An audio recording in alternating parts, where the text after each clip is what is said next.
प्रिय विद्यार्थियों, अपने पिछले व्याख्यान में हमने मौर्यकालीन इतिहास के पुरातात्विक साक्ष्यों के बारे में पढ़ा था। आज हम साहित्यिक साक्ष्यों की चर्चा करेंगे।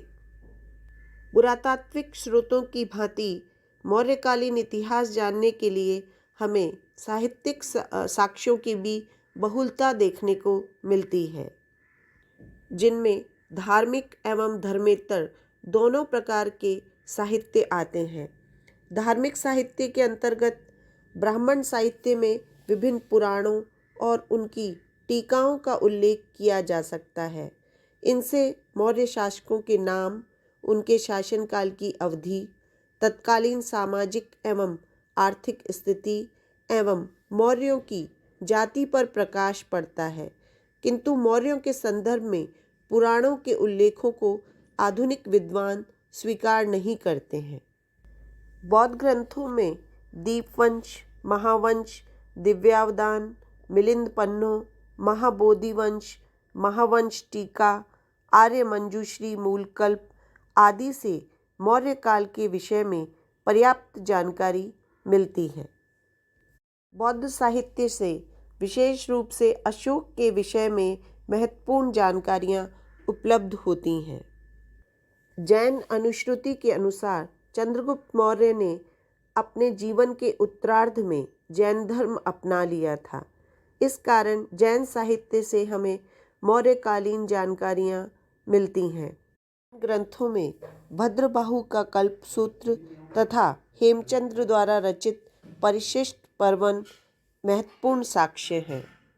इनके अतिरिक्त जिन प्रभासूरी द्वारा रचित विविध तीर्थ कथा, श्रीचंद रचित कथा कोश, हरिसेन द्वारा रचित बृहत कथा कोश से भी कुछ महत्वपूर्ण जानकारियाँ। कौटिल्य का अर्थशास्त्र, विशाखदत्त का मुद्रा राक्षस, सोमदेव का कथा सरित सागर, क्षेमेंद्र द्वारा रचित बृहत कथा मंजरी, कालिदास के मालविकाग्निमित्रम तथा कुछ अन्य कृतियों में पतंजलि का महाभाष्य, बाण का हर्षचरित तथा कल्हण की राजतरंगिणी आदि महत्वपूर्ण ग्रंथ हैं, जिनसे हमें मौर्यकालीन इतिहास संबंधी जानकारी मिलती है। किंतु मौर्यकालीन इतिहास के लिए अर्थशास्त्र को सर्वाधिक महत्वपूर्ण एवं प्रामाणिक ग्रंथ माना जाता है, जिसकी रचना चंद्रगुप्त मौर्य के प्रधानमंत्री विष्णुगुप्त, जिन्हें कौटिल्य एवं चाणक्य के नाम से भी जाना जाता है, ने की थी। चणक इनके पिता का नाम था, इस कारण वह चाणक्य कहलाए और कुटल गोत्र में उत्पन्न होने के कारण इन्हें कौटिल्य कहा जाता था। चंद्रगुप्त के शासनकाल की राजनीतिक, आर्थिक एवं सामाजिक स्थिति पर अर्थशास्त्र से महत्वपूर्ण जानकारी मिलती है।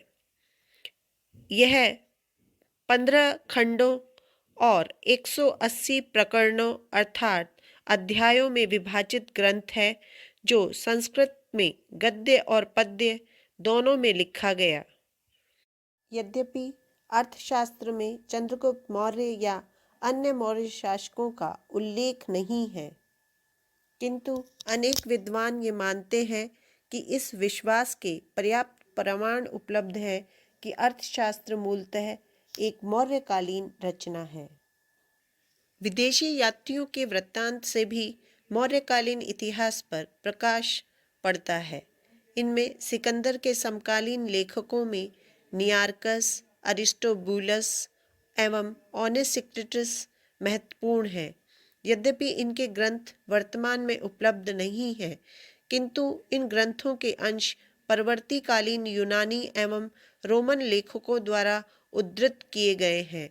इनके बाद चंद्रगुप्त मौर्य के राजदरबार में नियुक्त यूनानी राजदूत मेगस्थनीज का महत्वपूर्ण स्थान है, जिसने इंडिका की रचना की।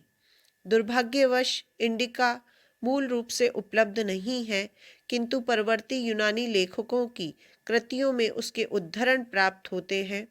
इंडिका से चंद्रगुप्त मौर्य की शासन व्यवस्था, सैन्य संचालन, नगर व्यवस्था तथा राज्य की आर्थिक एवं सामाजिक स्थिति के विषय में महत्वपूर्ण जानकारियाँ प्राप्त होती हैं। परवर्ती यूनानी रोमन लेखकों में Diodorus, Strabo, Pliny, Plutarch, Arrian एवं जस्टिन आदि भी महत्वपूर्ण हैं, जिन्होंने अपने पूर्ववर्ती लेखकों की रचनाओं को उद्धृत किया और भारतीय इतिहास, विशेष तौर पे मौर्यकालीन इतिहास के संबंध में महत्वपूर्ण जानकारियाँ दी। मौर्यकालीन इतिहास की पुनर्संरचना में चीनी एवं तिब्बती लेखकों एवं यात्रियों की रचनाओं का भी महत्वपूर्ण स्थान है। फा युएन चू लिन ग्रंथ में अशोक संबंधी अनेक महत्वपूर्ण सूचनाएं उपलब्ध होती हैं। बौद्ध तीर्थ स्थलों एवं ग्रंथों का अध्ययन करने के लिए अनेक चीनी यात्री भारतवर्ष आए। इनमें फाहियान, सुंगयुन, हेनसान आदि महत्वपूर्ण हैं। इन यात्रियों ने अपने वृत्तांतों में अशोक युगीन स्तूपों एवं अनुश्रुतियों का उल्लेख किया है।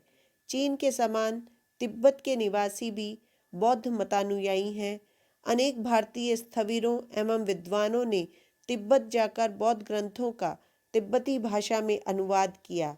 ऐसे बहुत से बौद्ध धार्मिक ग्रंथ वर्तमान में अपने मूल रूप में भारत में उपलब्ध नहीं हैं, किंतु वे तिब्बती भाषा में अनुवादों के रूप में आज भी सुरक्षित हैं। अशोक एवं उसके वंश का वृत्तांत एवं कथाएं इन तिब्बती ग्रंथों में भी उपलब्ध हैं।